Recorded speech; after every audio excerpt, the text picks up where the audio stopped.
We built this film on a foundation of love. Its purpose?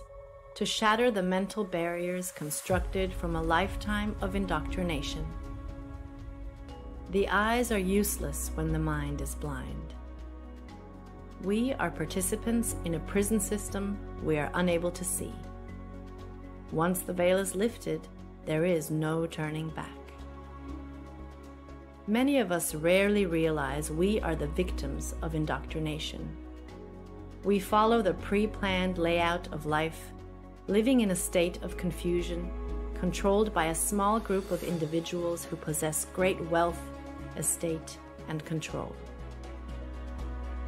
They monetarily benefit by keeping us blind to the true nature of the shape of the earth. Most are too busy to question what they are told or investigate the scientific theory about the physical world and its shape, wrongly taught in schools as fact. Inquiries made on a controlled platform such as YouTube or Facebook are quickly rerouted to videos and content that hold no merit. Misconceptions occur either intentionally or due to lack of research by mixing heliocentric and geocentric cosmology together, causing incoherence that pushes the viewer away from learning. Why would a lie like this exist? What purpose does this level of deception seek to gain? The hard, solid truth is that all the known space agencies and related industries have made untold amounts of money for many, many years, providing nothing but CGI, fisheye lens curvature, and Hollywood-style productions as proof. The following evidence should speak for itself through the testimonies of these professionals, pilots, and witnesses. To find yourself, think for yourself. The most courageous act is to think for yourself. Our greatest wish is for minds opened, questions answered, and the reign of freedom through truth revealed.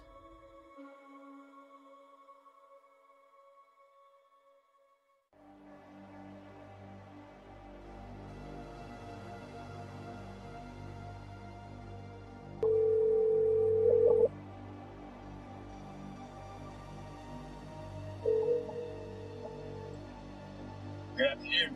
Hey John, how are you? Pretty good, sir. How's everything there? Everything's good, can't complain. It's kind of windy out. Looks like it's gonna rain. But anyhow, I've been getting hit with these, questions regarding the flat earth. Trying to get information out of me, and I'm not too familiar with the subject. Can you help me out? Yes, sir. Copy that. I'll give you a couple of relatively quick examples that you can also research and elaborate as well. Number one, I'm a pilot, and when I used to fly out of Long Island towards Nantucket, bottom line here is they're going to give you some type of formula for every 100 miles. They're going to give you some type of XYZ per kilometer squared. Keep it very, very simple. Every 100 miles will be approximately 1 mile. 1 mile is 5,280 feet. The actual number is 6666, which is of Luciferian origin, which really reveals who's behind all the conspiracy and cover-ups, for everything. But the bottom line here is a very simple formula is for every 100 miles, you have 5,280 feet, which is 1 mile of curvature. So 100 miles equals 1 mile of curvature. Now, if I'm going, let's say, hypothetically, from Long Island to Nantucket, that's about a buck and a half. It's about 150 miles. So it should be 1.5 miles. So let's just take a mile. So with aviation, you fly at certain altitudes, whether you're flying in a easterly, a northeasterly, to a southwesterly direction. So hypothetically, I'm flying easterly at hypothetically about 4,000 feet, which is an even number. If you add 5,000 feet of curvature, that would be around 9,280 feet, which does not exist. So the bottom line is pilots know every 100 miles that you travel, you would be dipping the nose down to compensate for 1 mile, which is 5,280 feet of curvature. So there's the proof right there that there's something very fishy with this globe Earth situation, because scientifically it doesn't matter.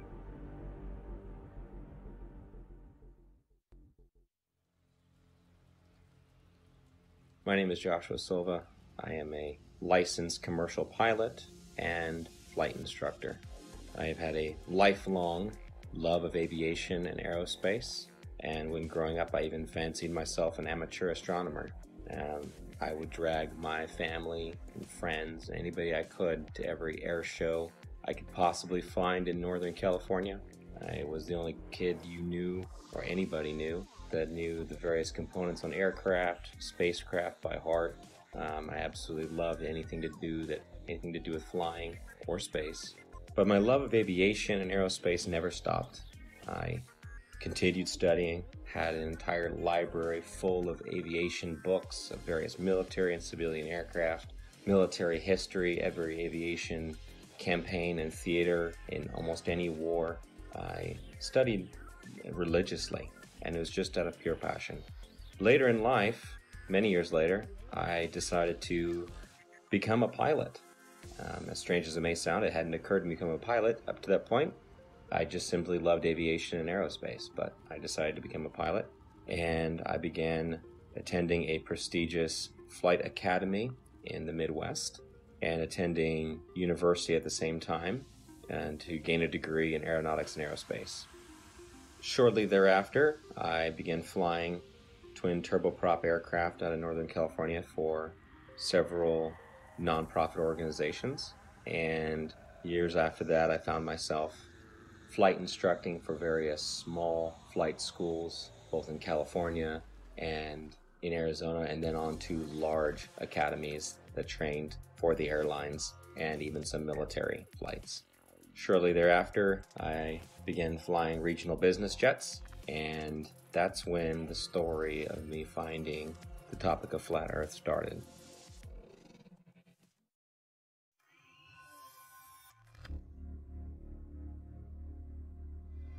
Hola, mi nombre es Héctor Requena. Soy terraplanista desde el 2016.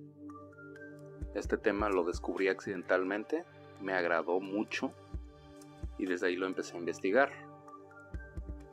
Desde ahí me di cuenta de lo que está pasando en el mundo. Yo fui aviador, me gusta más la palabra aviador que piloto. Yo volé con mi papá desde niño, él era piloto de la Fuerza Aérea Mexicana. Un tema muy curioso que me pasó a mí fue el empezar a conocer cómo funciona el giroscopio.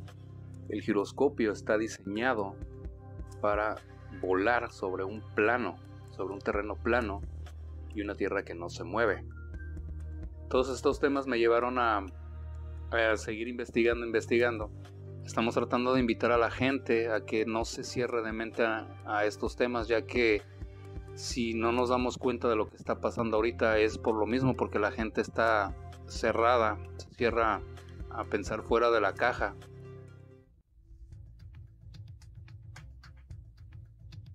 Been a military brat all my life. However, I've been in the industry of aviation for the last 21 years. And I became an FE somewhere around 15 or 16 when I really started looking at conspiracies. I looked into Benghazi because I happen to work on government contracts abroad, overseas. But I've been in aviation for 21 years, anything from helicopters to aerostats to big birds, little birds, fighter jets, things with engines, no engines, big blades, little blades, compressor blades, which, by the way, that one's not a hoax. Jets do not run only on compressed air. Contrary to popular belief, it takes compressed air in a blended ratio of air to fuel to drive the now heated gas and rotate the compressor blades. This has been a topic of discussion between FE and, not everything's a hoax. Coriolis effect. With that ties into, obviously with no spin, around the axis points that they say exist at 23.4 conveniently, 66 off the 90 degrees, right? Everything ties into 666 with NASA and all the BS scientists.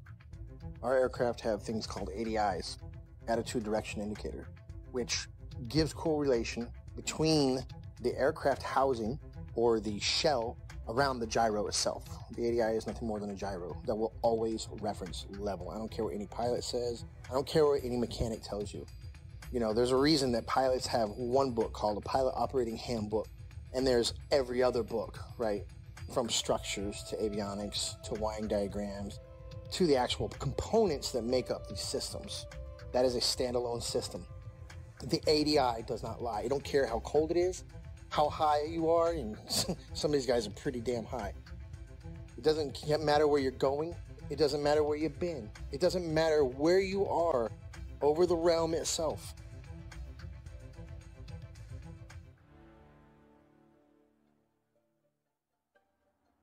I woke up to the truth of the flat earth, shape of the earth, as an engineer and a pilot. So I've studied engineering, physics, 3 different ways: basic physics, electric physics, and construction physics. And also as a pilot, as a rotary wing pilot, that is helicopter pilot, I studied aeronautical physics as well. So I can cover and discuss just about any factor of flat earth. Not that I'm any smarter than anybody else, but I've studied quite a bit of factors that analyze shape and motion of just about any object. That's physics, also aeronautical physics, and principles of flight. I can tell you this: airplanes fly straight and level. That's even an aviation term, straight and level. Airplanes will fly for hours at the same altitude, never dipping their nose down to follow the curve of the earth. An aircraft on a 12-hour or even 18-hour flight from Portland, Oregon to Seoul, Korea, that would have that aircraft starting at one point and then flying so far around the earth that it's flying downwards with its nose vertically downwards, and then starting to go around the curve of the earth so that the airplane is now flying upside down. Would have to make that kind of a flight path on a globe, which is, it's such an absurdity. So that being said, I come into the true shape of the earth, the flat earth, as a skeptic, like most anyone else. I'll tell you my story. My buddy told me about this. He said, Rob, you need to learn about the ice ring. You need to learn that the earth doesn't move. This globe is garbage. And I laughed at him. I said, are you kidding me? I'm not even gonna look into that. And he said, that's fine. He said, that's fine. You don't have to look into flat earth. But until you do, he said, until you do look into flat earth, you will remain a slave of the matrix. And interestingly enough, at this point, this was more or less November, December 2015. I had already mentally resigned from the U.S. military for 3 years. I had already resigned because of Benghazi. I realized, and I saw for myself, I'd been working with U.S. as an Army officer, working for State Department for a good 10 years. And so what I did, I turned my physics awareness, I turned my studies into analysis of the shape of the earth.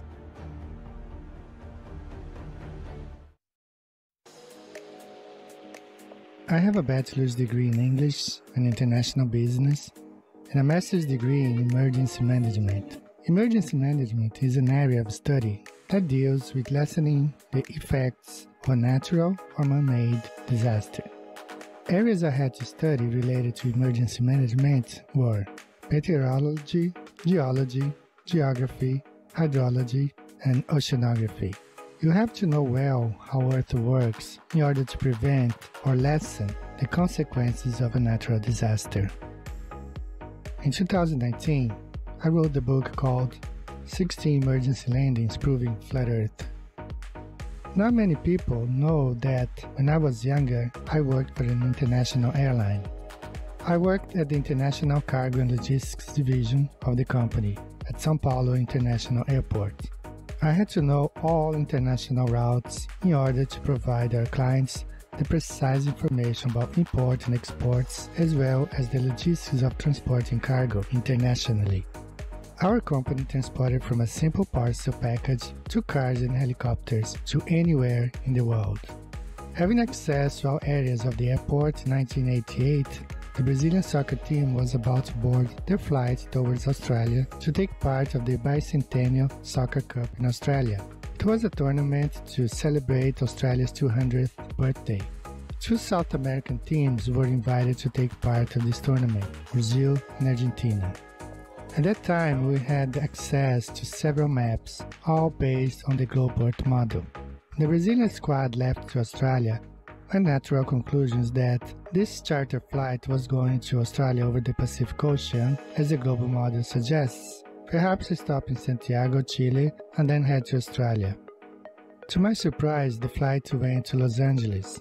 For several days, I could not comprehend the reason why that flight went to Los Angeles in North America to then go towards Australia in the Southern Hemisphere. This thing kept alive in the back of our mind for all these years.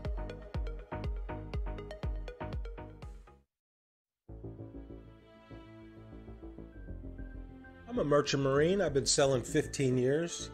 I graduated from the Paul Hall Maritime Center out of Piney Point, Maryland. I primarily sail on container ships, tankers, drill ships, military cargo vessels, you name it, I can sail on it. My sailing capacity of bosun, my whole title is AB Unlimited. That primarily sail deep sea and coastal, meaning up and down the coast, west coast, east coast, and deep sea is out deep sea across to other continents.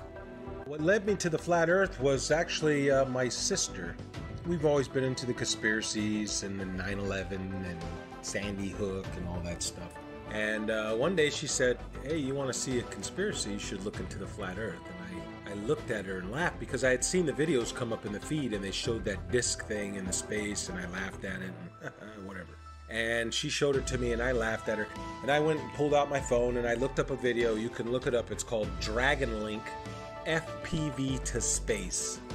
And what you'll see is basically an RC airplane that's been taken up about 80,000 feet and they release it and then the airplane comes down with power. And it has the Dragon Link system which is capable of making control and video. Anyways, but they had a GoPro, so you see this curved globe. And you know, that said it for me. When I saw that, I was like, oh wow, look at that. So I brought that down to her, put it right in her face and said, look at that. And looking back, I remember her smile on it was like, you know, okay, she wasn't going to argue with me. And she said, okay. Later on, I don't know, a couple days later, whenever I seen it in there and I said, all right, I had nothing to watch. I hit it on the YouTube and I knew within 10 minutes of it. I forget which one it was. I think it was probably one of the documentaries, but it was almost like I instantly knew.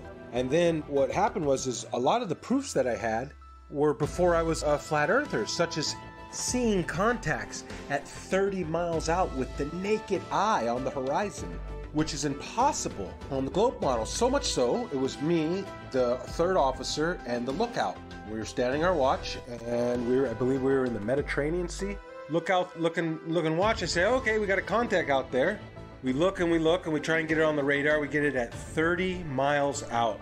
When the chief mate came up, we had told him, hey mate, we got a contact earlier 30 miles out. He said, bull crap, I don't believe you. And we all looked at each other and shook our heads and said, yeah, they got it. He stormed off the bridge, ran down, came back up. He had the Bowditch, which is a thick green book that's everything you ever need to know about being on the ocean, sailing, navigation, everything. And he comes up and he says, the math doesn't lie. And he slams down this piece of paper and he says, our bridge height is at 100 feet versus how far? 30 miles. It should have been behind like 600 foot of curve. I remember 600 something foot. And he had all the mathematical, of course I didn't know, okay, that's good. All right, he must know what he's talking about. But we're looking like, well, I don't know. We got it on the radar. Then the radar must not know what it's doing.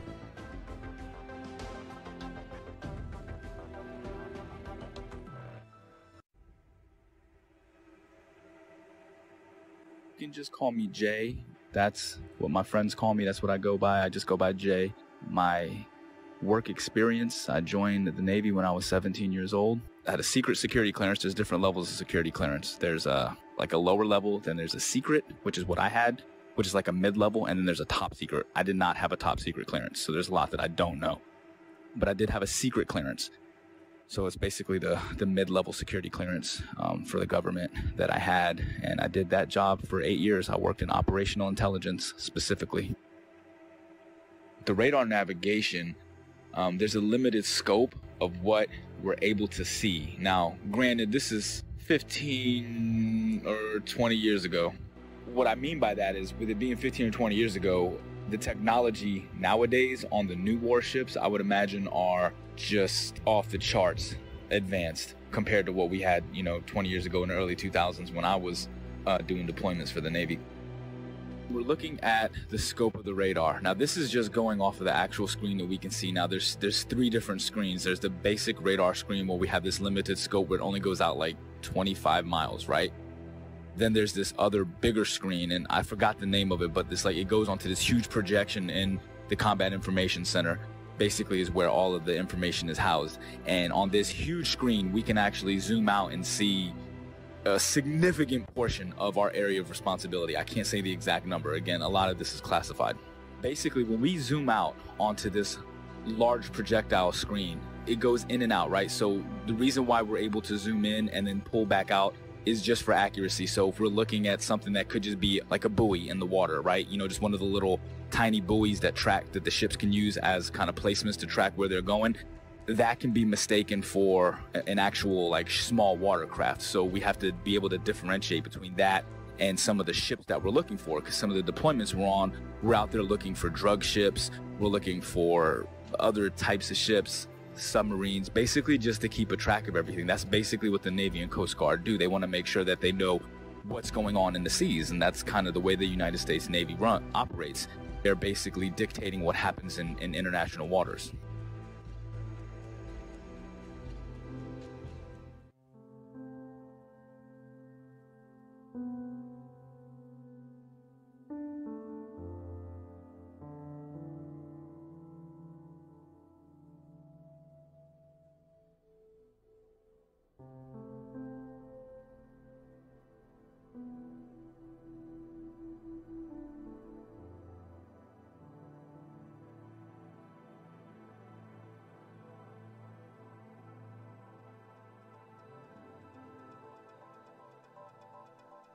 I will be providing my in-depth experience of U.S. Navy submarines and how they prove we do not live on a globe Earth.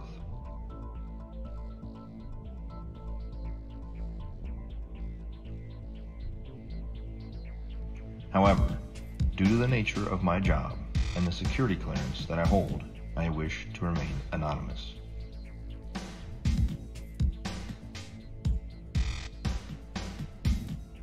I've worked for the U.S. Department of the Navy as a submarine quality assurance specialist for the last 5 years.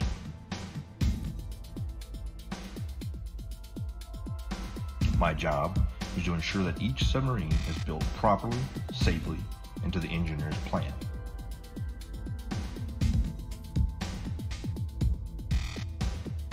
I have an intimate knowledge of every aspect of each submarine being built in the shipyard I work in. Now that you've heard a little bit of my background, let me explain how I arrived at the crazy notion that the Earth is visibly and observably flat. I have always questioned the reality around me since I was little. I never followed anything mainstream, and I was never interested in what the news had to say. As I got older, I started looking into more and more things out of my own curiosity. 9/11, school shootings. I eventually started researching the moon landing because it just never sat well with me. And it didn't take long for me to completely unravel that for the hoax that it is.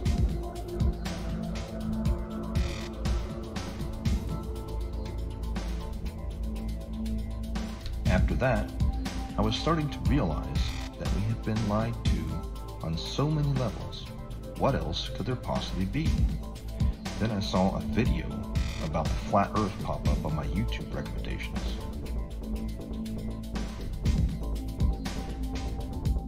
At first, even with my awakened mind, I thought this was absolutely ridiculous. I decided that I'd look into it simply to disprove it and move on. It should be easy, right?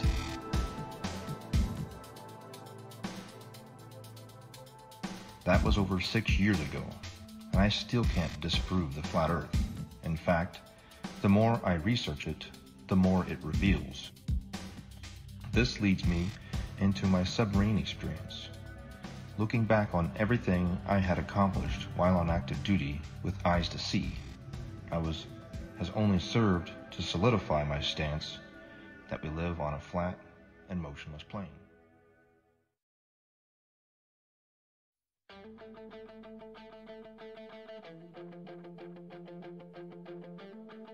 The theory of more land being hidden on Earth as one of the possible motives to hide the fact that the Earth is not a spinning water ball corkscrewing through space is something that many flat earthers have postulated over the years. And I just couldn't shake the concept from my mind where, just like Rear Admiral Richard Byrd suggested during his Antarctic expedition, Operation High Jump, that there is undiscovered land on Earth, and that possibility spawned an idea to write The Elusive Curve, a modern-day quest to discover another world. The Elusive Curve is a fictional novel created to convey a very non-fictional message, that the Earth is a flat, motionless, level plane devoid of any curvature. When Max Carter discovers irrefutable proof of the true shape of the Earth, the course of his life drastically changes, and he becomes a man obsessed, convinced that there is more land being hidden beyond Antarctica, and that he is going to reach it. The Elusive Curve debunks typical globe Earth claims, including ships disappearing over the horizon due to the curve of the Earth, the Foucault's pendulum, and the Coriolis effect, whilst presenting flat Earth proofs like visual perspective, level water over vast distances, and long-distance photography, all within the context of Max's varied and colourful relationships.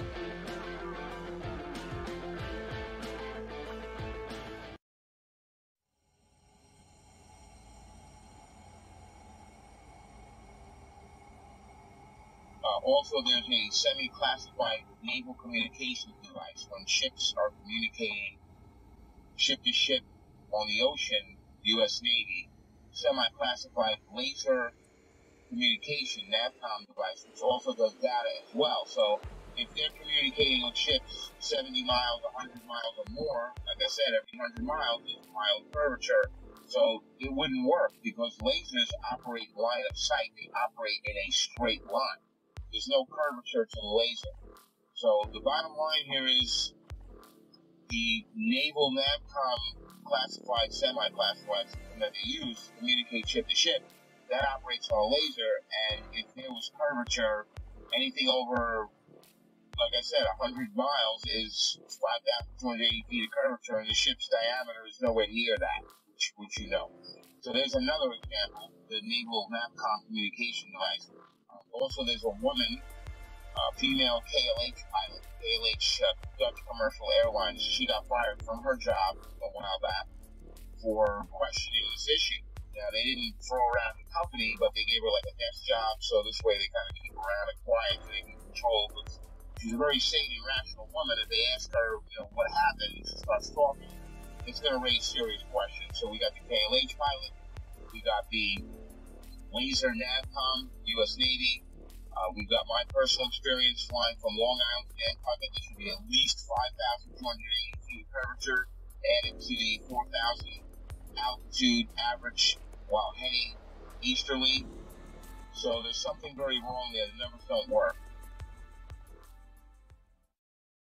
Could the Earth actually be flat? I began to see opinions and arguments that seemed logical, but I heard several arguments, which I now know were most likely disinformation, easily disprovable in the aviation world, but there were some that stuck with me. And so, myself being the way I am, I ran quickly, metaphorically, to my old textbook, and I opened my old textbooks, found them, unpacked them, cracked them all open, and even downloaded brand new copies in PDF form offline of all these books to make sure that nothing had been changed. I thought for certain that I knew exactly what compensation pilots are trained while flying to compensate for the spin or the rotation of the Earth, for instance. As far as falling around a globe, that I assumed in my mind would be an aircraft's angle of attack. But upon more study, I found that not to be true.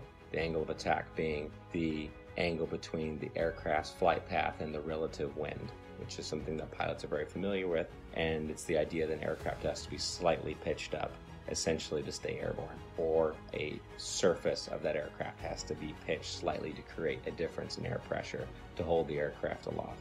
And that is assumed, or was assumed at that time by myself and other pilots, to be the compensation one would make for falling around a globe while flying, period. But upon further research, I found that this was not the case, and it was not even mentioned anywhere. This compensation was not mentioned anywhere I could find in any resource that I had gone to flight school with. And they were extensive. There were many, many books, especially as one progressed towards the commercial flying side, especially elective courses, especially if you're going to university as I was, studying aerospace, that you would assume, and I had assumed, that this was calculated for. Again, as far as ADIs, in every aircraft, it references the level horizon or references sea level always.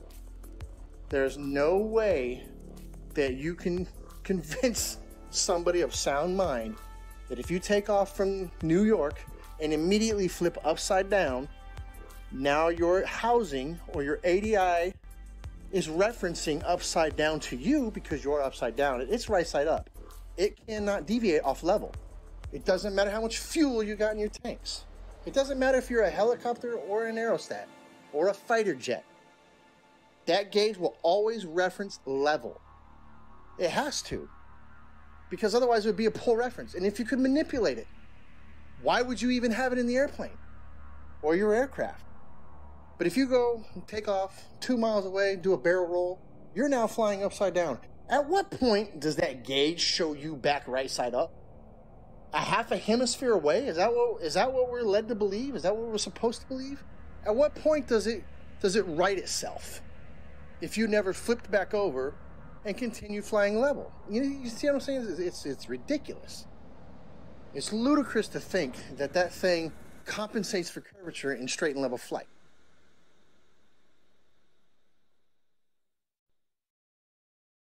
The big one that is oftentimes quoted is compensation for Coriolis effect while flying. And this is something I'd even taught my students about, and it's always assumed to be correct. We just assume. We're given the narrative from a young age, and everything is built upon that assumption, upon that theory. And so I thought I had the silver bullet. Coriolis effect. We always calculate for that. Well, as I began to look through the books and to look into the calculations given for Coriolis effect, the narrative began to fall apart even further. I began to see things I didn't notice when I was in school, such as Coriolis effect is actually never calculated for, but is assumed to be a part of wind correction angle. Wind correction angle is one of the many calculations pilots of all kinds make while flying to correct against winds in whatever volume or section of air they're flying through, which it could be from any direction, and you're flying through it, so you have to compensate a certain angle into that wind to hold a straight line. Interesting side note, I worked on aerostats for several years, and I always ask people who try to bring up gravity, well, how come my 4,000 pound, 74,000 cubic foot aerostat isn't getting pushed towards the ground? It weighs more than you do, which you believe gravity is pushing you down, right? Because these are some dense ass people. But how come the aerostat's not getting driven into the ground? It weighs more. It's definitely larger than the size of a house. It's more than size of most houses. So why isn't it getting driven to the ground? Well, that's because it's displacing less weight than the atmosphere or the medium that it's in. And I try explaining that. I don't know how many times you've probably posted something on this. I don't know how many times we're going to have to post something on this. But every time that little kid lets go of that helium balloon and starts crying. Radar is simply another form of radio transmission. Radio includes anything within the range of the electromagnetic spectrum. Electromagnetic spectrum, also known as light. Radio is the transmission of light, whether it's visible light or radio waves which are not visible. When it comes to radio transmissions, there must be a transmitter and a receiver. There can be a reflector or a transmittal unit along the way. However, in the end, there's got to be at least transmitter and a receiver. And in the case of radar, radar transmits a signal and it bounces off a reflector, and then it comes back to the receiving station. Or it can go to other stations if they're set up in the network properly. Long story short, radar emits a signal, it bounces off something, and then it returns to a receiving unit, and the receiving unit maps that reflection accordingly. If there is no reflector, then there's no return signal, and then the object does not show up on the radar. For example, it's off the screen. Notice, there's no curving around anything. It goes out in a straight line. Radio signals always travel in a straight line. So the transmitter sends the signal out to the target, bounces off, and it comes back in a straight line. Radar cannot travel over the curve, and hence radar is dependent on line of sight, direct beam from the transmission to the target. It reflects and it comes straight back. There is no curving around anything, thus is radar.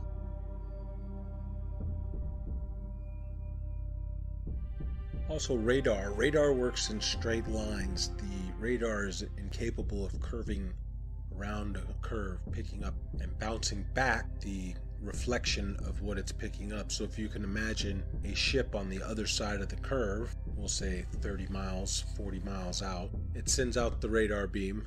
The radar beam is supposedly curving around this ball, bouncing back, and then bouncing the reflection, curving back around to be picked up by the radar. That's not happening. It's flying out straight, and when it picks up something, it hits it back.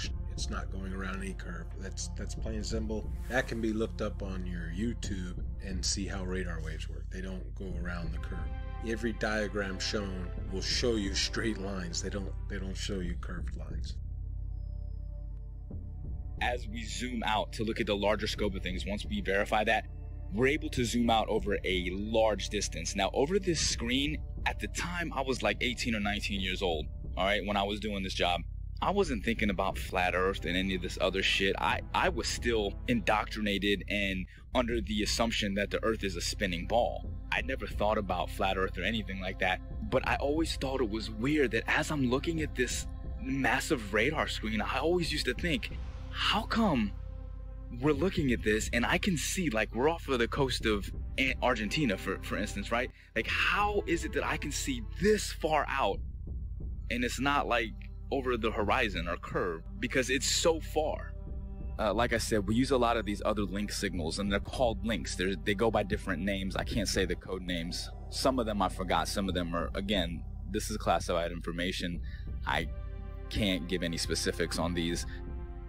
But some of the links that we use, not only do we speak to the actual ships and track them, but we speak to aircraft, 10,000, 20,000, 30 and higher, 30,000 feet and higher is what I'm saying. It's not just a matter that they're 30,000 feet directly. It's not like they're directly above the ship. This is what's interesting, is this aircraft could be 50, 60 miles away and 30,000 feet in the air. So you understand, like, the angle that you have to take to be able to track this aircraft from a ship that's moving on the water. Think about that for a second.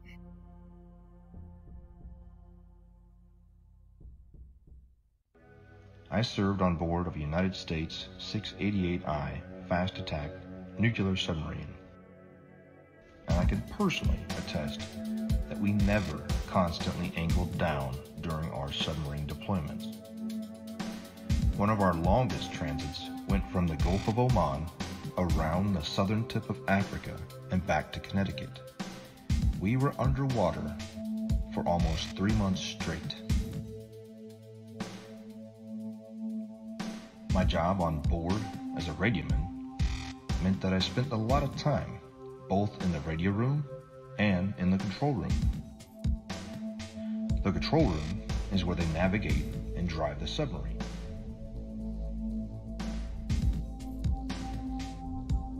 I never once, in my 5 years active duty, heard the officer of the deck or the diving officer give the order to consistently change the angle of the submarine to compensate for the curvature of the Earth.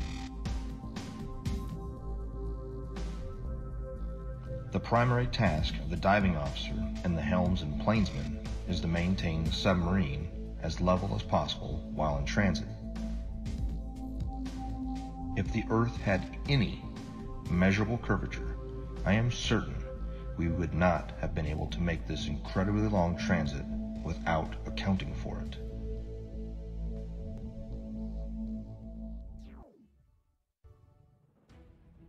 And then the big one is given after that. Well, GPS auto corrects for it. And that sent me down yet another path. GPS auto corrects for it. If it's a satellite-based system, how is it correcting for spin if it's also spinning over the same body? And why are there large gaps in GPS coverage over large oceanic bodies? Do they just turn them off? It's just not worthwhile? There have been enough aviation accidents at sea, very far from shore, that would say otherwise. And if you gave the American taxpayers, the ones funding these satellites that are supposed to track aircraft, the information that, well, we're just shutting them off because it's not worthwhile, those 3 or 4 jets full of hundreds of passengers just have to use other navigation methods such as dead reckoning, which is basically using a stopwatch and guessing to the next checkpoint, essentially. If you were to tell them that, they would be infuriated. So that could not be the case. Coverage was a problem. Even over large and non-densely populated areas, you would lose GPS coverage, even in jets at times. So this began to unravel the thread of satellites and satellite timing, and the fact that many reels of footage show these satellites being launched by balloon rather than by rockets. How the concept of these rockets doesn't even work to make it past the atmosphere, much less leave something in perfect geosynchronous orbit. I actually had the privilege of working a short time at a satellite manufacturing company in Northern California.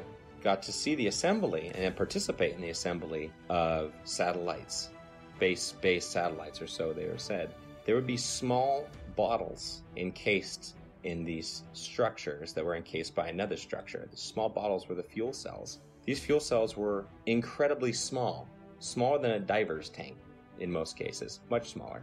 And this was supposed to be all the fuel that the craft needed to run and operate, as most are not actually electric, they're becoming electric now, and sustain itself in a perfect orbit by just small bursts from its engine or its propulsion system. But truth be told, I've been to many countries, done many things, all things aviation. I can say with absolute certainty, and I can attest, the plane does not dip nose down to follow the curvature of the Earth, ever. Matter of fact, most planes have an airfoil that are 3 degrees nose up in straight and level flight. And the reason that is simple. If the nose of the aircraft was at 0 degrees or level flying through the air, then it would porpoise, right? It would be quite violent because some of the air would go over the nose and some of the air would go under the nose. And it would cause that nose to go up and down, which is literally like a porpoise or a dolphin out of water. And that's exactly what would happen. So the wings are designed, when they are level, the nose is 3 degrees nose up. The fact, proven from multiple points, that there is no Coriolis to the motion of the Earth. And I'm speaking from a pilot's perspective, also an engineer's perspective, because I obtained a degree as an engineer before I went to flight school. So I'm both a pilot and engineer at once. So, number one, there is no rotation of the Earth, proven by the fact that a helicopter pilot can hover the aircraft indefinitely, motionless, above a single point of the Earth. If the Earth were spinning, as soon as that aircraft left the ground, the Earth would spin out from under it. Now, somebody may say that the air of the atmosphere rotates along with the Earth, which is one of the most absurd concepts imaginable, because if that were the case, then all wind would travel with the Earth. There would be no alternating wind currents when we know that the jet streams fly overhead, clouds move in multiple directions overhead, and a kite flying over the stationary Earth. The fact that a kite flies because of wind passing through, that proves that the Earth does not. That proves that the air does not move in unison with the Earth. Number two, airstrips do not rotate away from a landing aircraft. Anybody who's seen a pilot's view when an aircraft lands, well, the aircraft lands to a motionless airstrip. If the Earth were rotating, the pilot would have to turn to the angle at which the airstrip is rotating away and land at the speed of the airstrip, which is absurd, simply absurd. Airstrips do not rotate away from the aircraft, and on an east to west landing strip, if the aircraft is landing to the west, the airstrips do not land moving towards the airplane. That's insanity. Okay, simply stated.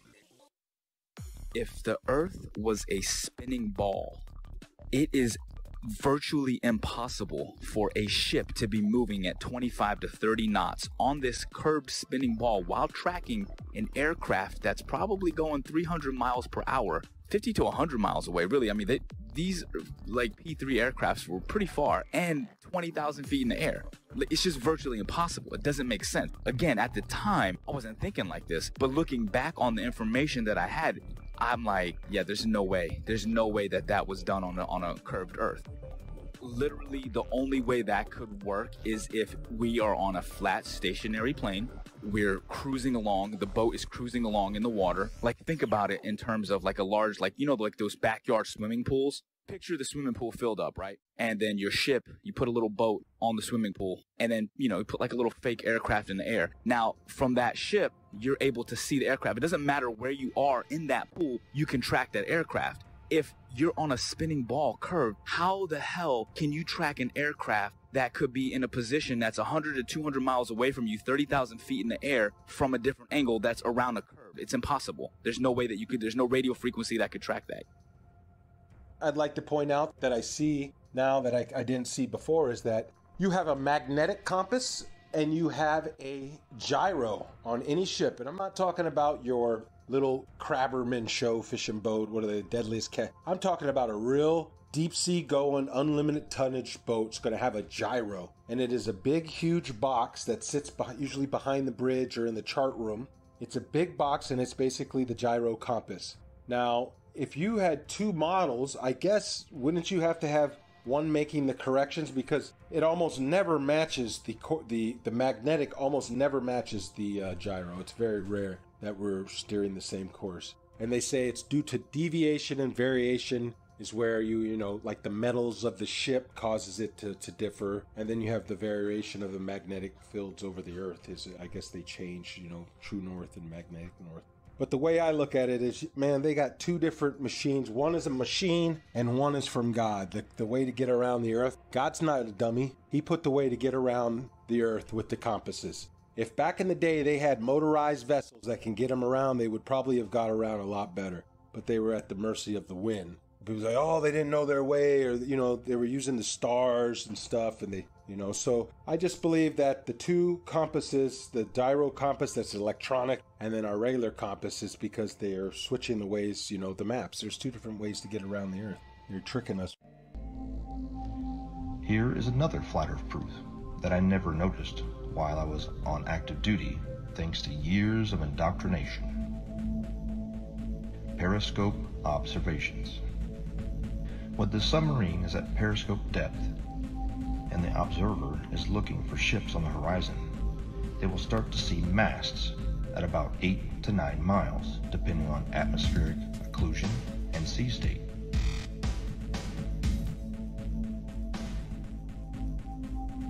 The hull of the ships won't be visible until about 5 miles, depending on atmospheric occlusion and sea state.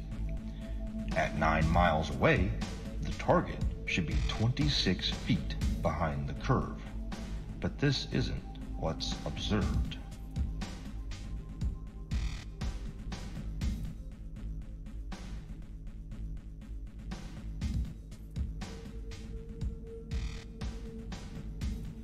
My final flat Earth point on submarines is with regard to the AN/WSN TAC-7 ring laser gyro that is used on board of U.S. Navy submarines.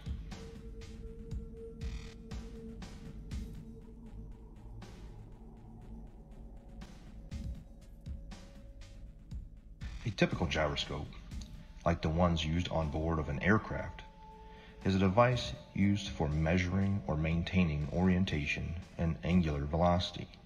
It is either a spinning wheel or disc with a counterweight, in which the axis of rotation is free to assume any orientation by itself.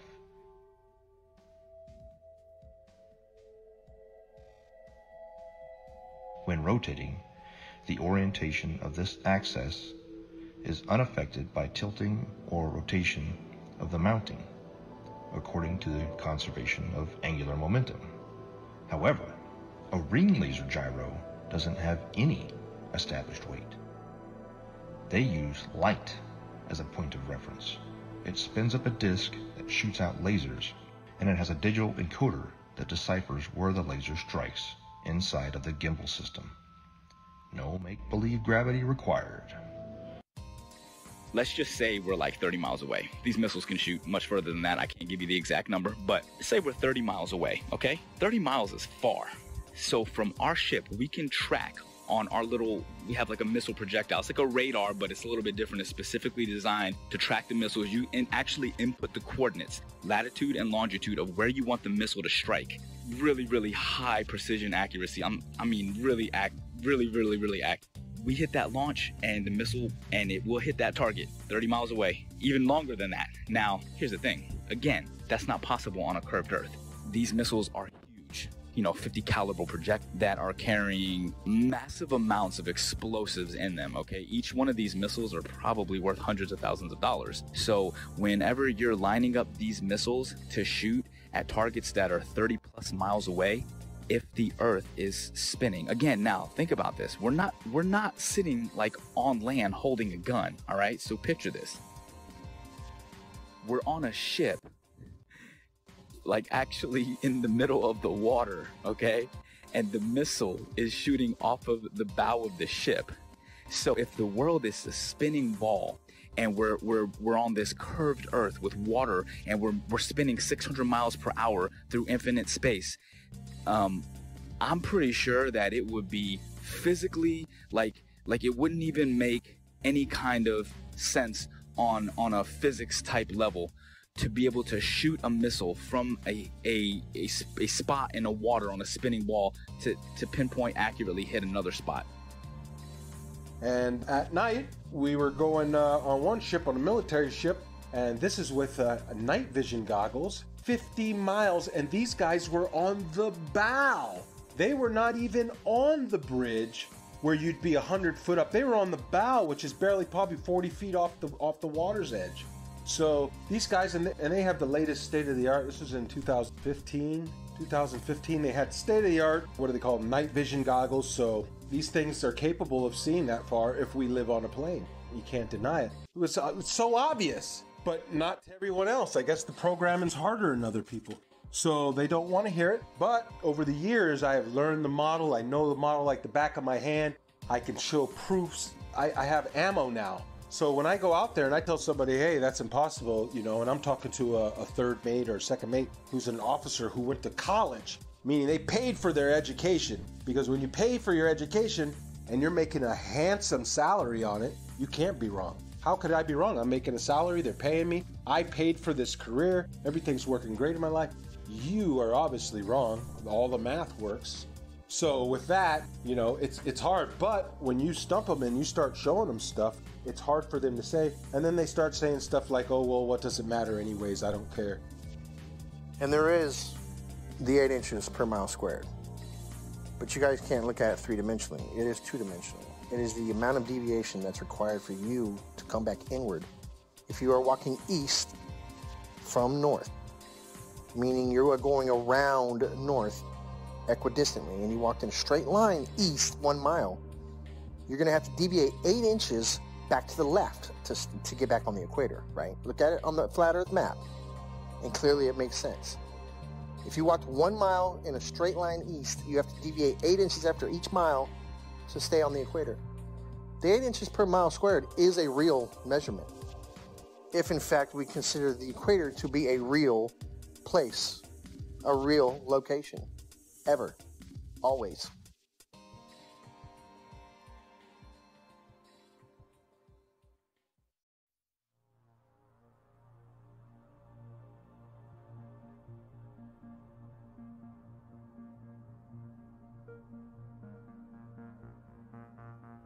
In 2015, I came across YouTube's suggestions for Flat Earth videos. My first reaction was to laugh off. After seeing Flat Earth videos in one of my favorite channels, I decided to watch one. When I came across a Flat Earth map, which I had never seen before, it immediately sparked me to look at that flight route Rio-Los Angeles, Sydney. And I could then understand why the Brazilian soccer team went to Los Angeles and then to Australia for the tournament. The Earth is flat, no doubt about it. The following weeks and days were followed by more research and disbelief. I had been a NASA fanboy my whole life, paying 2 visits to NASA's Johnson Space Center in Huntsville, Alabama, besides spending so much money in science and science fiction related documentaries, movies, merchandise, etc. What a waste of time. I also tell mates about they lay down and we use all our charting is done on flat maps, straight lines. They never draw a curved line. Every line is straight. Straight lines, everywhere we go on a flat map. And I try to point it out to them. And what they tell me is, Mr. Marcator has put all that in there for you. It's all equated in there for you. You don't have to worry about it. All the curvature calculations for it and everything's figured right into the map. So the straight lines and everything are actually bending somehow. I don't know. So these are just the proofs that I see. Along with, you can see the corpuscular rays are much betterly observed out at sea because it's nothing, it's like a desert. And so you can see the sun like a flashlight just shining down in a cone everywhere. If there's a little bit of where clouds are right, it looks like a cone. And I point it out all the time to these guys. And I get them thinking, but the programming goes hard on people. And if you're not ready to wake up, well, you're not ready to wake up. You'll just have 1 foot in, 1 foot out. You'll be back in the illusion before you know it. The narrative began to fall apart. I would continue studying and finding that what I fear to be true is reality. That we have been lied to about just about everything. Upon researching military history and then military training and speaking with military gunners in both the Army and the Marine Corps that I know personally, I would ask them about Coriolis effect. And it was always assumed that, yeah, we compensate for the Earth being, a curve, that it would drop. We calculate for the Earth curvature. But even upon asking and having them look into their materials further and my own personal study, again, it found to be an assumed truth with no actual basis in reality. That they would calculate bullet fall based upon angular velocity, drop, friction, amongst other things. And curvature was supposed to be just corrected along with it, just like flying, wind correction angle corrected for Coriolis effect. I've done many of them personally. I've flown more than 1,070 hours in both helicopters and airplanes, and I will tell you factually that aircraft meet their checkpoints, they take off, they meet their checkpoints, and they land exactly as planned on a flat stationary map. No pilot, I say again, no pilot has ever accommodated for the rotation of the Earth when planning flights and takeoff to checkpoints along the way, and then landing. Pilots can plan so well that they can take off and land hundreds of miles away down to within 30 seconds of their planning because the Earth simply does not rotate.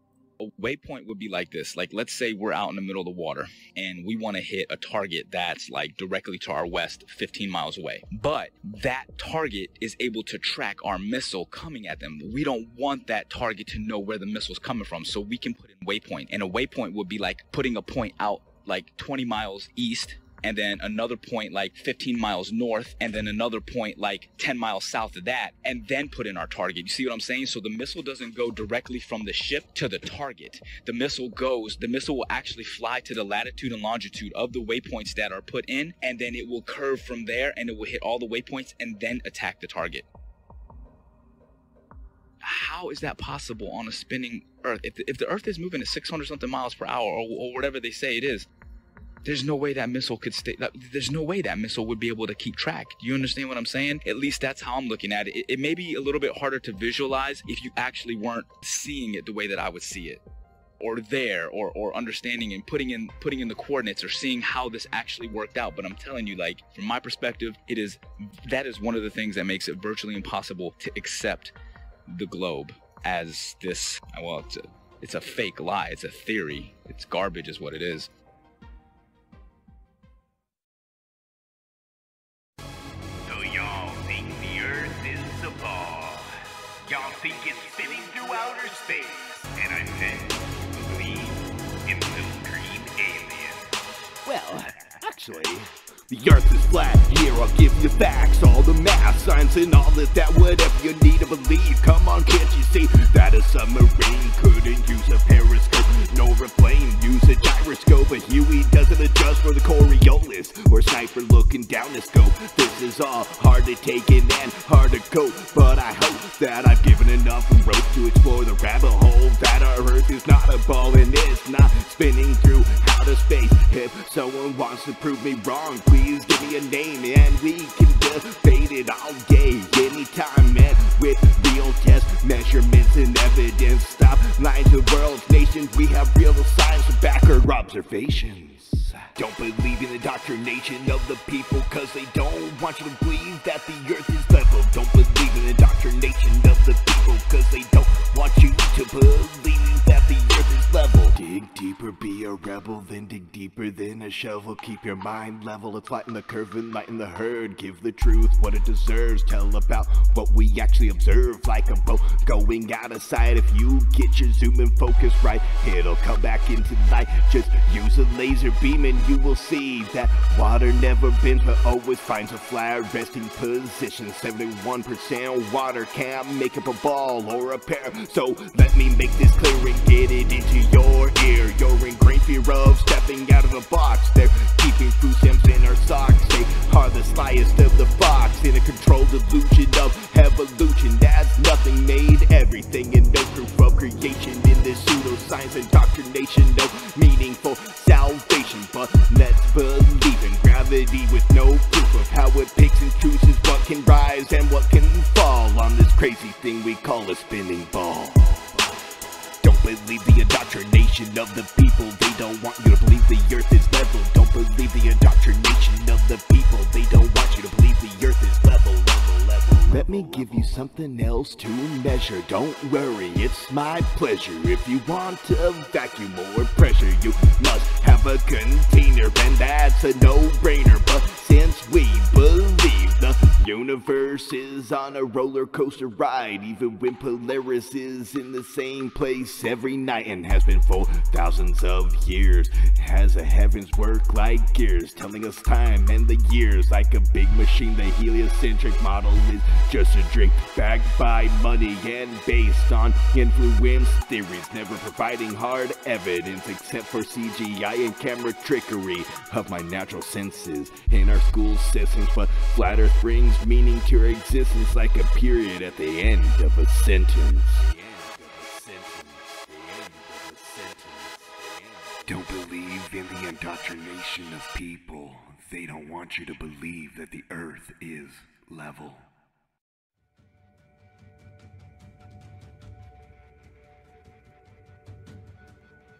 When it comes to a deception this big, it's hard to dismiss. And for the people that say, I don't see how this would affect me either way, you don't know.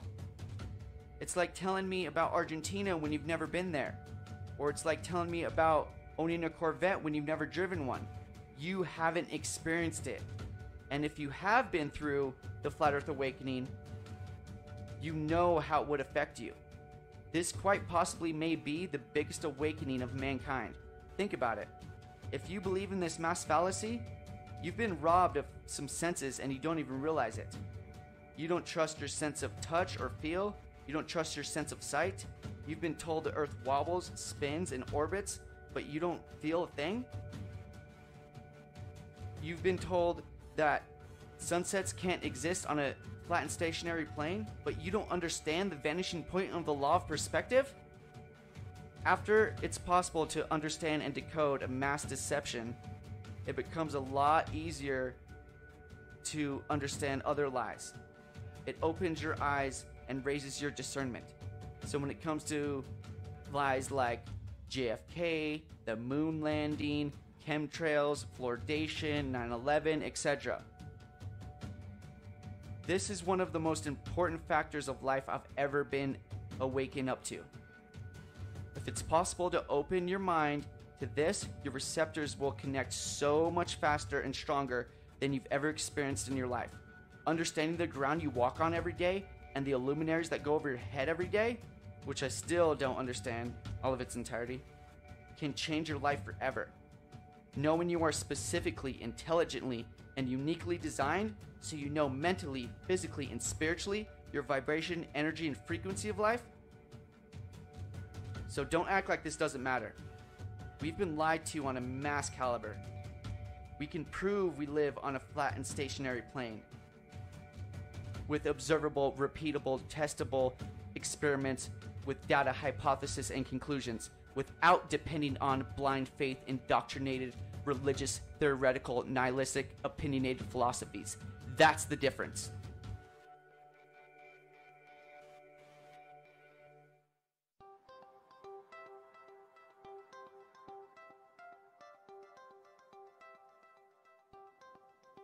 Is it possible that almost everything that we were taught from the time of our innocent adolescent time as children to the completion of our chosen path of studies in college was not only incorrect, but was part of an educational doctrine of spiritual disconnectedness from what truth is and what our reality in the world that we occupy today? What if I told you that this is but a small capsule in a puzzle that was well planned and engineered by a world control system to propagate a catalog of theoretical studies and sciences that in some cases have never been proven to this very day, nor will it ever be proven, ascertained as fact. Humanity appears to have been hoodwinked into a dumb state of who we are, where did we come from, and are we unique in God's creation concerning a geocentric world, or are we in a heliocentric world based on theoretical studies by a Jesuit astronomer named Nicholas Copernicus? He suggested this in 1543. His works were not released until after he died because he himself didn't believe in the spin ball theory either, that is taught still today at the highest levels of education. On my book, which is the variously planned agenda that has gone on for 474 years, seems to be threatened to become full disclosure of the biggest lie in the history of mankind that is kept by the world's oldest secret society called the Freemasons. The very uniqueness of humankind was spelled out correctly by our Creator that the earth was the center of the universe, and that he created the sun and the moon as well as the stars and the constellations that revolve around the earth, with Polaris being the north magnetic pole fixed star. How could space possibly exist when you and I have never been in our entire lives seen a real photo of what our own world looks like?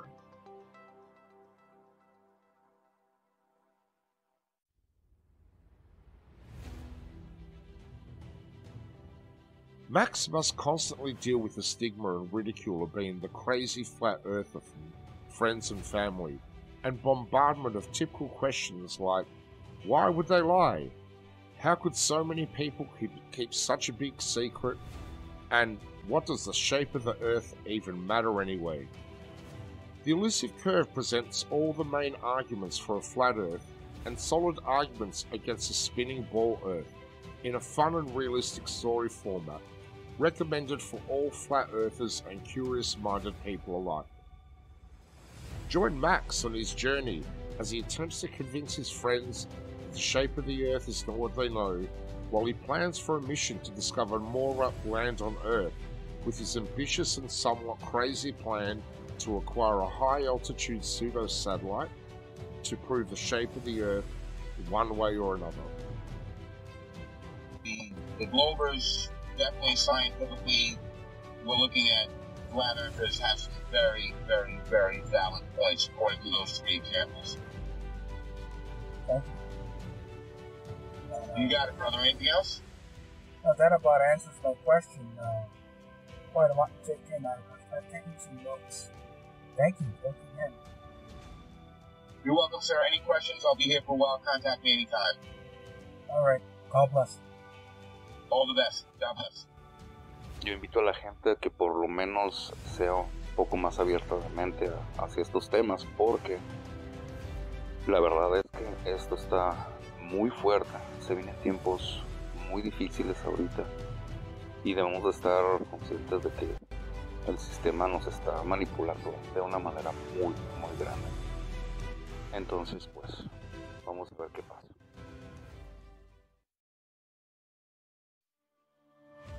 So that began my journey down the flat earth. And since that point, I've only found more and more voices, more and more educated people, educators, professionals who are beginning to shed light on this subject in ways that I can only begin to imagine. But I'll never forget the day that I realized my plane wasn't falling around a globe, that I could look out the cockpit window, 185 degrees plus field of vision at 40,000 feet, and not see one iota of drop, but nothing but a flat, beautiful, motionless plane. The assumed calculations that we made that were compensating for Earth rotation were just a part of a calculation based upon wind speed and the angle we had to hold in order to fly against that wind and go in a straight line to our destination. It's one of the most freeing truths I've ever experienced, because in some small way, the idea that these other conspiracy theories and things we've been lied to about are true. But this biggest one is the biggest truth of all. We've been lied to about everything. It means we can start over. We can start again. At this time, at this point in our history, we are uniquely positioned to make that change. And if I can make one statement to the people out there, it's simply this. That's it. That it's level. You cannot fall off the edge of an in-ground pool. It is level. Where you put your feet in the water in France, it's the same height that you're going to put your feet in New Jersey and Brazil. Do some research. This is not the only thing out there that needs to be researched, unlearned and relearned. The Department of Education, founded by Rockefeller in 1908, did a good job of proving that the mode of ignorance that he calls his education board, you are the proof it's working. The mode of ignorance widens every day. It gets bigger and bigger every day because people keep believing what they spit out. Unlearn. Thinking outside the box. The box is the cap that you got at graduation. So understand that for the first 18 years of your life, you didn't learn the truth about anything. You were simply told, and you got a reward for repeating it. Now it's time to think for yourself. It's time to do research and do your own testing. Be your own white coat. Knowing the earth is flat has placed me in sync with our Creator, His creation, our hidden past, and with the future we hope to build. A future where we should not have an organization called United Nations governing the world. When there is no globe, there should be no globalization. This is my message to all of you. Peace.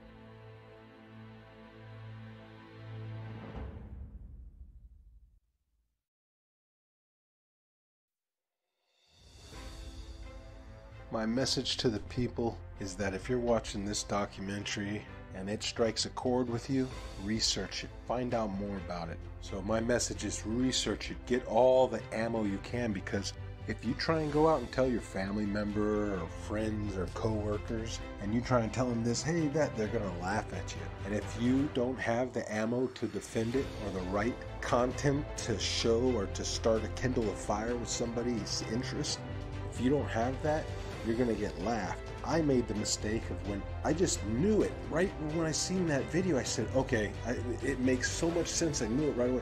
I went and tried to tell everybody before I knew. I just blurted out little proofs. Airplanes don't dip their nose, the water lies, and they'd hit me with some of that science stuff, that pseudoscience, and I couldn't defend it, and I would look like a fool. And then when I had the knowledge, it's harder to defend it because they've already don't take me serious. But now I've gained such a knowledge on it and such what you would call ammo that I could defend it in a way that you're going to get one of these reactions. well, what does it matter if it's round or flat? My life doesn't change, doesn't matter, either way. That's how you know that you're striking a chord. Their ego doesn't have anywhere else to go. So from there you can work on them. But like I said, learn the model, learn to defend the flat earth model before you tell your coworkers, loved ones, or anybody, for that matter that you don't know, because people you think that you know well are going to look at you like you're crazy. And unfortunately, that's due to the programming, and everybody believes one thing, so how dare you believe another? You got to fall in line.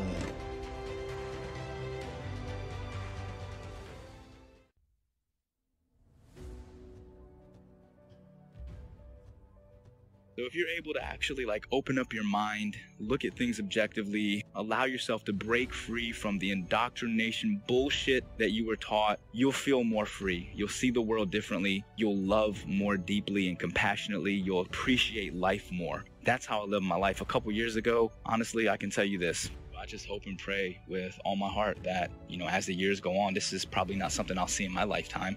But, as my children grow older and my children's children, as the generations go on, the truth will start to emerge. And it is starting. I mean, it's incredible, that so many people are starting to really awaken. But, 10, 20, 50, 100 years from now, hopefully we can break free of the chains of indoctrination and really see the world for what it is and actually appreciate it and love the world and love each other. And I think if we all understood that there is a creator, people would be less inclined to be so abusive toward each other and the earth. So that's my big message for the people. Just think for yourself. At the end of the day, just be a good person. Don't be so quick to just believe something and stand by that belief just because it was taught to you at a young age. Question it. Make sure it makes sense. In closing, I'd just like to say that these are my own personal experiences. I never ask anyone to simply just believe everything I'm saying. In fact, please don't. That's how we've gotten into this whole mess to begin with, by blindly following others who say they've already done the research for you. You allow deceptions to occur. Please do your own research and test all things.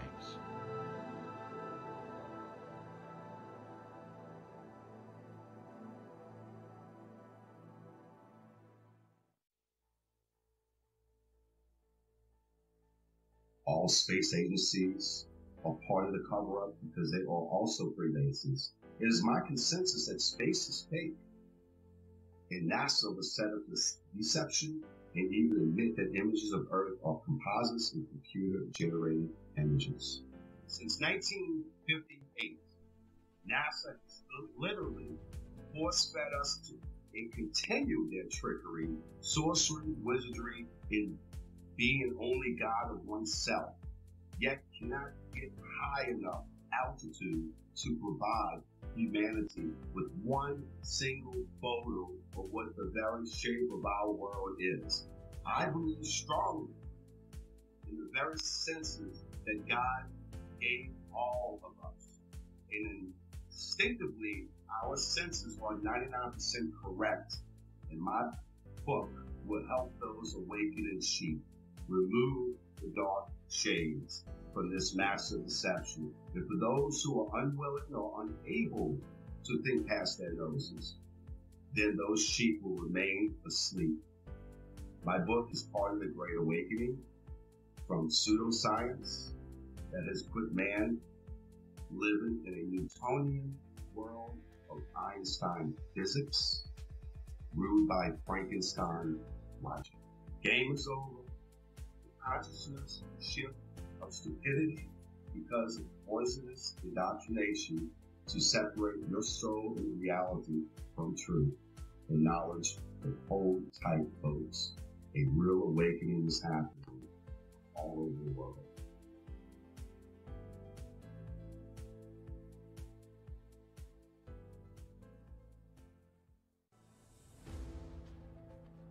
The curve of the Earth, the spinning ball, as well as evolution, dinosaurs, nuclear bombs, and everything else that they teach in the schools that's not founded on scripture. Number one, it's mathematical, geometric, geospatial, geophysical, and in all other respects The spinning ball Earth is a scientific absurdity, provable by observation and measurement and repeatable science experiments. The spinning ball Earth does not exist. There is no curve to the Earth. There is no Coriolis. There is no such thing as a spinning ball Earth. And at the end, the Bible, which was a textbook, and I say again, a scientific textbook written long before any of the universities we have today, the Bible says the Earth is flat and stationary. So therefore, we can dispense with all of our science school learning that doesn't agree with the Holy Scripture. The Holy Scripture tells us that the Earth is flat and stationary. All of our measurements, and indeed our personal senses, tell us that the Earth is not moving. There is no curve to the Earth. Jesus Christ is the Son of God. The Holy Scripture tells us the nature of the Earth. The Earth is flat and stationary. Pride, ego, and reputation are 3 characteristics I see in every spinning ball believer.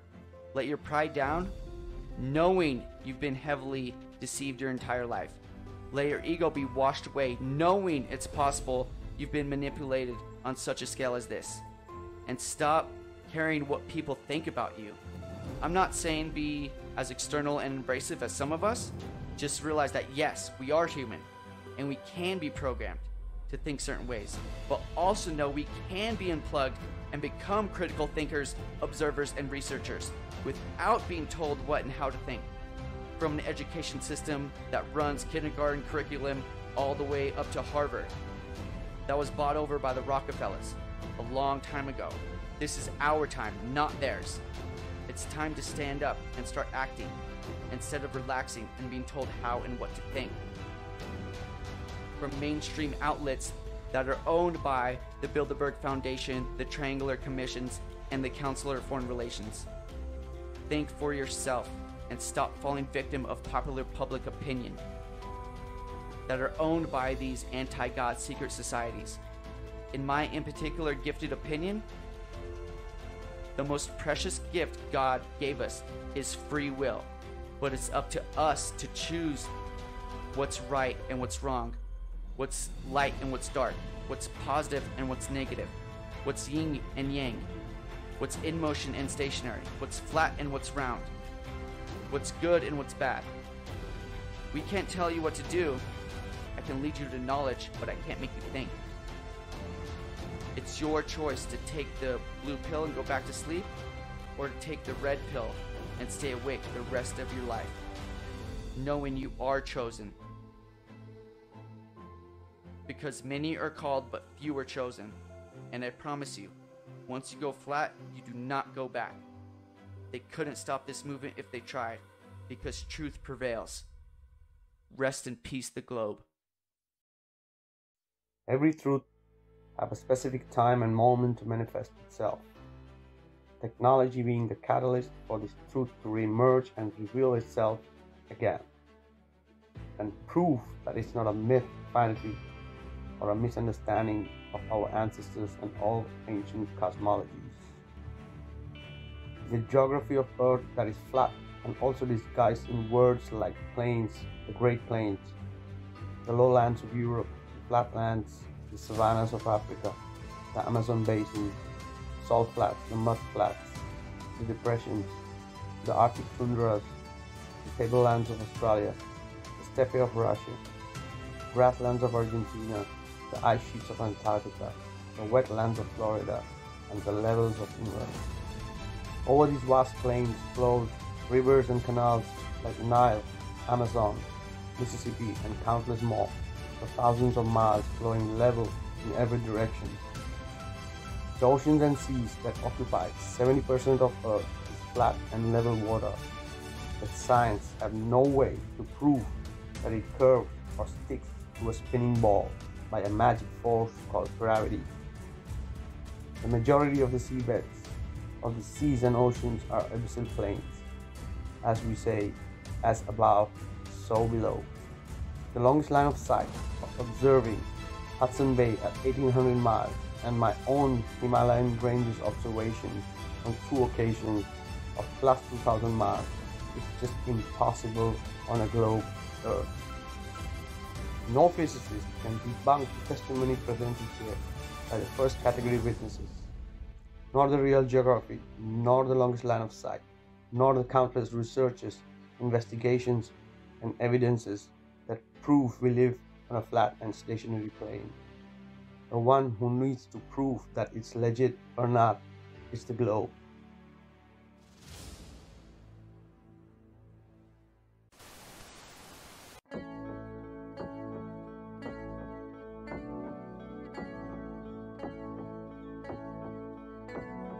Wonderful, magical, celestial light, fantastical, mystical, wonderful sight. Belgian Swiss physicist Auguste Piccard, 1931, first to reach for the stars, was the first to explore the air view stratospherius, a scientist curious to see what was there. An aluminium black ball gondola, helium balloon, hydrogen with photos and instruments, sailed towards the moon, rose in just half an hour, 52,000 feet, 10 miles of depth air pressure, left for dead drops in heat and cold, but disproving gravity. Wonderful, mystical, beautiful sight, flat line separation of black from blue light, a world run by deceivers, false make-believers, hiding in shadows, stealing our light. Mystical, fluorescent light, wonderful, magical, awesome, yes, stealing our light. Wonderful, let there be light, supernatural, eternal, up we go, higher than rainbows, higher than mountains, above cumulonimbus, higher than air, high level horizon, 360 around us, but right round behind us, any height that you dare. The sun and the moon both revolve above around us, to forever short time pass intelligently there. You'll never beat us, you'll never defeat us, no more you deceive us, see through you like air. Kipper and Piccard were the first ever known to reach up there. Divine luminescent light, mystical, wonderful, celestial light. So what was their eternal testimony? What did they report back to humanity? Said it seemed like a flat disk far as eyes can see, with an upturned edge fading into infinity. A mystical, ethereal, celestial sight, a divine creation, a clockwork of light, designed hid by deceivers and false make-believers, still cowering in shadows, still fearing our light. Here we go, higher than Everest, higher than airplanes, above zero cumulus, higher than air, a level horizon, 360 around us, no motion beneath us, no spinning, no bells on the firmament, time revolve around us, to forever short time pass geometrically there. You'll never beat us, you'll never defeat us, forever beneath us, we see through you like air. Mystic, luminous light, fantastical, magical, bright, we see through you like air. Magical, angels of light, beautiful, wonderful, celestial light. The first to see truth when they reach for the stars, explorers and physicists, Kipper and Piccard.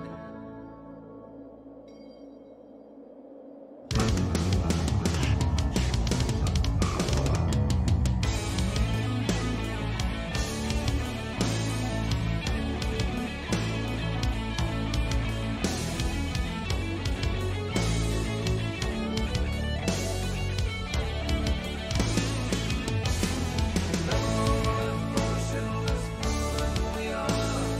Level and motionless,